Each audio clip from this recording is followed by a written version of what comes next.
Hello friends, नमस्कार दर्शक बिंदुসকল।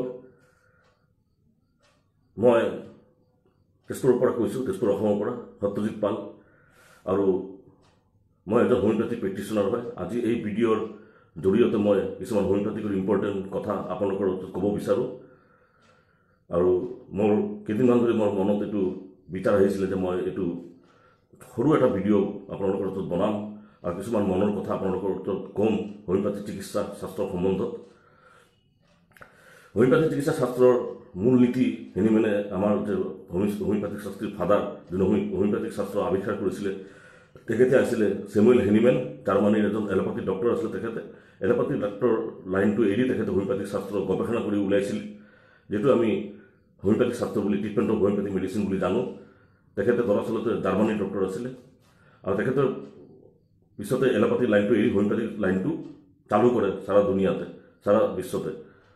तो এতিয়া मैं कैसे होमिओपैथिक शास्त्र मूल नीति हल ट्रिटमेंट गले एलोपैथिक सिस्टेमर आमार एलोपैथिक ट्रिटमेंटो एट मेडिकल साइंस आयुर्वेदिको एट मेडिकल साइंस आपलोक सकलोए जाने।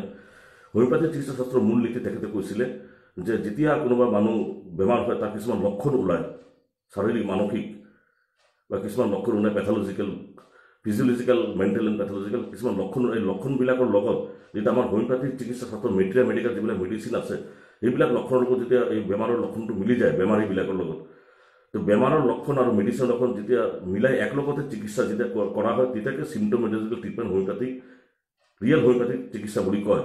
এইটো হেনিমেনে কৈছিলে যে ৰোগীৰ লক্ষণ আৰু ঔষধৰ লক্ষণৰ লগত মিলাই চিকিৎসা কৰাৰ পদ্ধতি হ'ল the system of homeopathic medicine, the therapy of homeopathic treatment, homeopathic চিকিৎসাৰ মূল নীতি। এতিয়া মই ক'ব বিচাৰোঁ যে আজিকালি বেমাৰ হলে তো बहुत मानुह बहुत एलोपैथिक किसुमाने देखाय किसुमाने होमिओपैथिक देखाय किसुमाने आयुर्वेदिक देखाय किसुमाনৰ बेमार आछे जेतिया मेडिसिन खाले ভাল হয় टेम्परारि आको एटु ভাল হয় और बेलेग किबा एटा बेमार उत्पन्न হয়। एटु आमी प्राय आजिकाली देखा पाওঁ। आजिकाली दुनियाते बा जगततो बेमाৰৰ কোনো অন্ত নাই। नतुन नतुन नित्य नतुन बेमार ওলাই আছে আপোনালোক সকলোৱে জানে। एटु কোনো নতুন কথা নহয় মই কৈ আছো।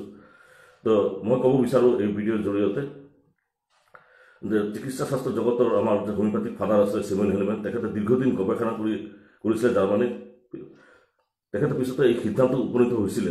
কৈছিলে যে মানুহৰ কিছুমান বেমাৰ চিৰৰোগ লৈ অন্তৰ্ভুক্ত কৰে চিৰৰোগ বুলি ক'ব পাৰি। এইটো বেমাৰ কেতিয়াও নাযায়। হাজাৰ হাজাৰ চিষ্টেম ট্ৰিটমেণ্ট এলোপেথিক মেডিচিন খালে এইটো ভাল হয় কিন্তু আৰু এটা নতুন বেমাৰ উৎপন্ন হয়। এইটোক আমি ক্ৰনিক ডিজিজ বুলি ক'ব পাৰোঁ। যিবিলাক বেমাৰৰ কাৰণে মানুহ আজি সাৰাটা লাইফ মানুহ আজিকালি কষ্ট পায় সাফাৰিং কৰে মেডিসিন খায় ভাল হয় আৰু এটা নতুন বেমাৰৰ কাৰণে মানুহ আকৌ চিকিৎসকৰ ওচৰত যায় দৰৱ খায় মেডিসিন খায়। তো তেতিয়া হেনিমেনে কৈছিলে যে কিয় উৎপন্ন হয় কিয় নাযায় এটা বেমাৰ ভাল হয় আৰু এটা নতুন বেমাৰ কিয় উৎপন্ন হয়। এলোপেথিক ট্ৰিটমেণ্ট কৰিলেও এইটো বেমাৰটো ভাল হয় আৰু এটা বেলেগ বেমাৰৰ লক্ষণ পিলে উৎপন্ন হৈ যায় আৰু মানুহ সাফাৰিং কৰিব লাগে।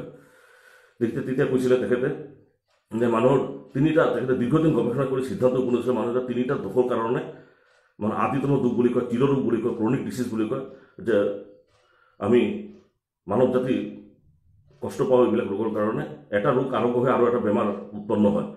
তেতিয়া হেনিমেনে কৈছিলে যে তিনিটা দোষ এই তিনিটা দোষ কি নম্বৰ 1 হেনিমেনে কৈছিলে চৰা দোষ।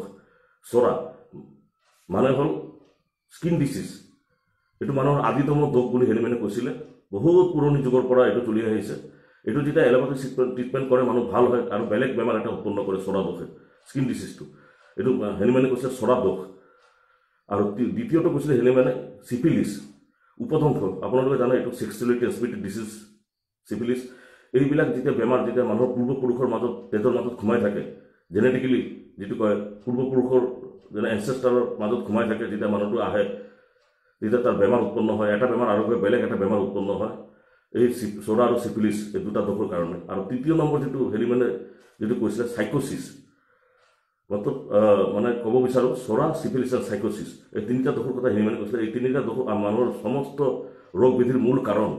জগতৰ এই বিশ্বৰ যিমানখন ৰোগত বেমাৰত মানুহ ভোগে এই তিনিটা দোষৰ কাৰণেই হয়।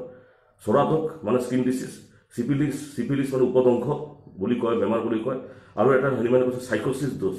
সাইকোচিছ দোষটো হ'ল গনৰিয়া। এইটো এটা সেক্সুৱেলি ট্ৰান্সমিটেড ডিজিজ। আপোনালোকে জানে প্ৰমেহ বুলি কয় প্ৰমেহ বেমাৰ গনৰিয়া ইংলিছত নাম মেডিকেল চাইন্সত।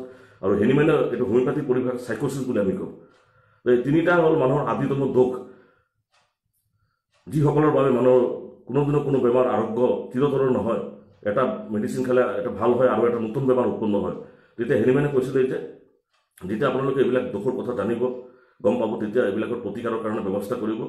হেনিমেনে কৈছিলে যে চৰা দোষ নিবাৰণৰ কাৰণে আপোনালোকে ৰাতিপুৱা আমাৰ মেডিচিন এটা আছে হোমিওপেথিক ছালফাৰ আপোনালোকে সকলোৱে জানে। ছালফাৰ মেডিচিনটো 30 বা 200 শক্তিৰ লৈ পাৱাৰৰ লৈ কেতিয়া কেতিয়া ৰাতিপুৱা মাজে মাজে, সদায় খাব নালাগে, এইটো দৰৱটো খাব ছালফাৰ 30 লিকুইড মেডিচিন বা 200 পাৱাৰৰ মাজে মাজে খাব। এইটো কেতিয়া কেতিয়া খাব, সদায় খাব নালাগে। এইটো চৰা দোষ নিবাৰৰ কাৰণে ছালফাৰ 30 খালে চৰা দোষবিলাক নিৰ্মূল হয়, মানুহ তেজৰ পৰা যায় বস্তুবিলাক। আৰু দ্বিতীয় দোষটোৰ কাৰণে হেনিমেনে কৈছিলে চিফিলিছৰ কাৰণে ছেমুৱেল হেনিমেনে কৈছিলে যে চিফিলিছ দোষৰ কাৰণে মানুহৰ বিভিন্ন বেমাৰ হয়।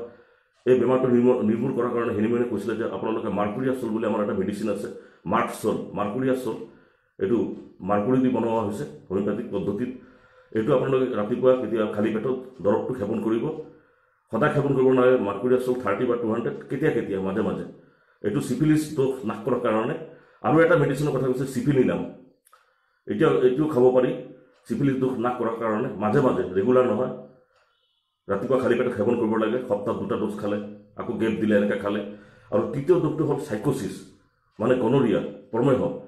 হোমিওপেথিক পৰিভাষাত চাইক'চিছ বুলি কয় বেমাৰক। চাইক'চিছ দোষৰ কাৰণে মানুহৰ বিভিন্ন বেমাৰ উৎপন্ন হয়।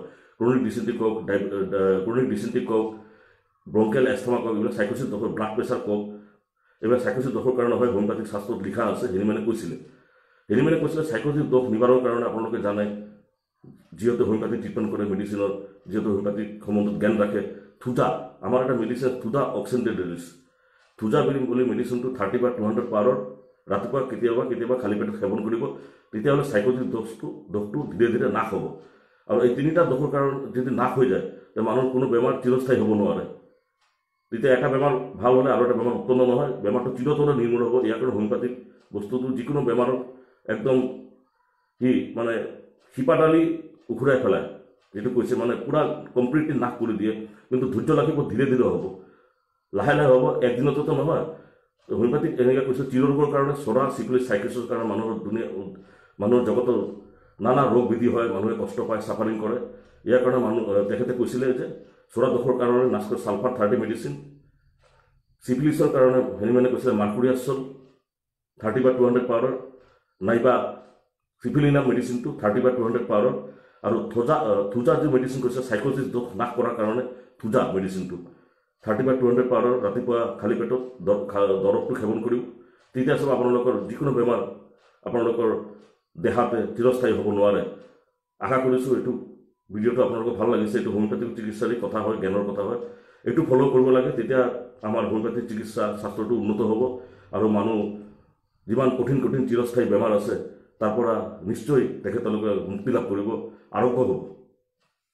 নমস্কাৰ, বিদায় লৈছোঁ।